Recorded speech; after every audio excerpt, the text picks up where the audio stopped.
So, Shay, have you studied for the astronomy test yet? Yeah, I have. Why don't you quiz me to see if I know it? Okay, let's start with moon phases. What determines the moon phase we see? Does the moon actually change shape? Of course not. The phase of the moon is determined by what portion of the lighted half of the moon we see. Okay, smart one. When the moon is between the Earth and the sun, what phase do we see? Easy. New moon. What about when we see a sliver of the lighted portion and the light is on the right? When light is right, it is waxing, so it's a waxing crescent. When we see the half of the lighted half and the light is right? First quarter. Okay, what about when the moon isn't quite full and the light is on the right? Waxing gibbous.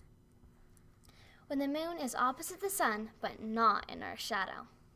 Easy. Full. That's when we see the entire lighted half of the moon. When it's a little less than full and the shadow is on the right? That's a waning gibbous. So how about this? Left half of the side facing Earth is lighted. I'm telling ya, I've got this. It's third or last quarter. Yeah. So what's left? When you see a sliver of light on the left, waning crescent. So let's see. Shell, get it? Seashell. Seashell. So what you remember about tides. When the moon and Earth are pulling in a straight line, trying to make tidal bulges on the same two sides of the Earth, what super high tide do we get? Tides are like no problem for me. That is spring tide, and it has the greatest distance between consecutive high and low tides. Not that bad.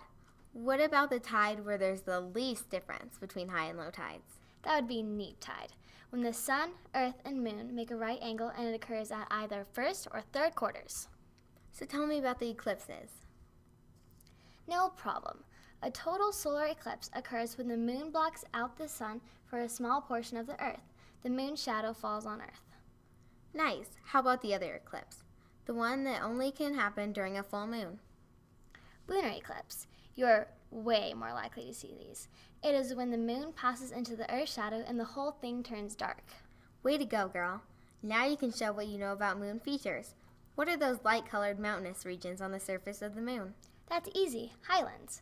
Try to stump me again. Okay, what are the dark areas called? They looked like oceans to ancient astronomers, and the Latin word for sea is maria, and that's what they're called. You can see them easily from Earth.